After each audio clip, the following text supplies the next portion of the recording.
Fear doesn't exist anywhere except in the mind, by Dale Carnegie.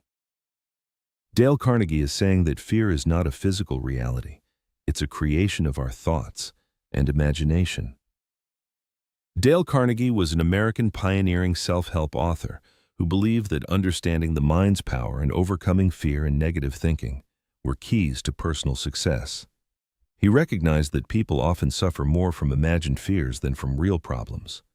By recognizing fear as a mental construct, he opened the door to people taking control of their emotions rather than being controlled by them.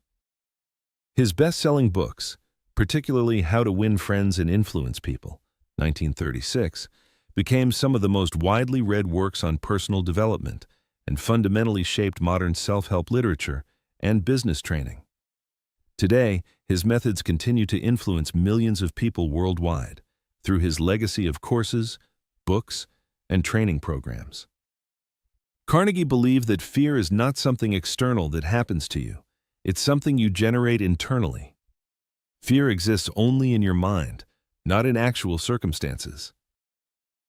If you can change your thinking, you can change your fear. Most of what we fear never actually happens.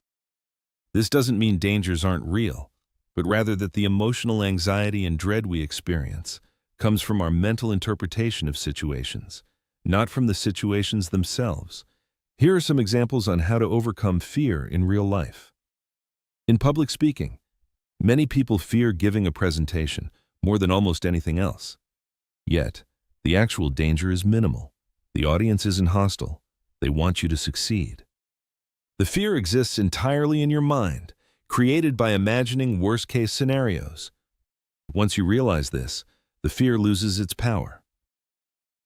In social situations, fear of rejection, judgment, or embarrassment often prevents people from approaching others, asking for opportunities, or expressing themselves. The feared rejection usually exists only in imagination. When people push through and take action, they discover the feared outcome rarely happens.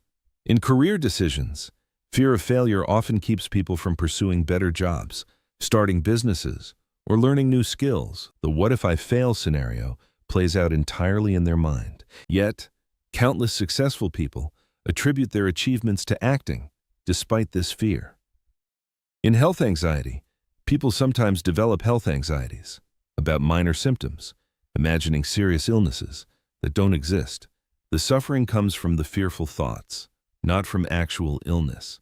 Once they get medical reassurance, the anxiety often disappears because the fearful narrative is gone. In relationships, fear of conflict, vulnerability, or being hurt can prevent people from deepening relationships or communicating honestly. These fears are often imagined. The actual conversations or outcomes are usually less dramatic than anticipated.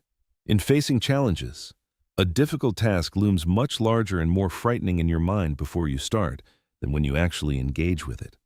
The fear anticipates problems that may never materialize, but once you begin, reality is usually more manageable than the fear suggested.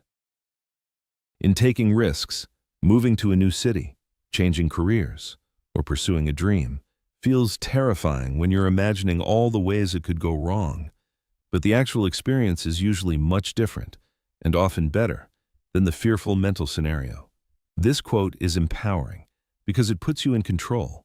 If fear exists only in your mind, then you have the power to change it by challenging fearful thoughts with facts, imagining positive outcomes instead of catastrophes, focusing on what you can control rather than what you can't, taking action despite the fear, separating real danger from imagined danger. There's a difference between healthy caution and fear.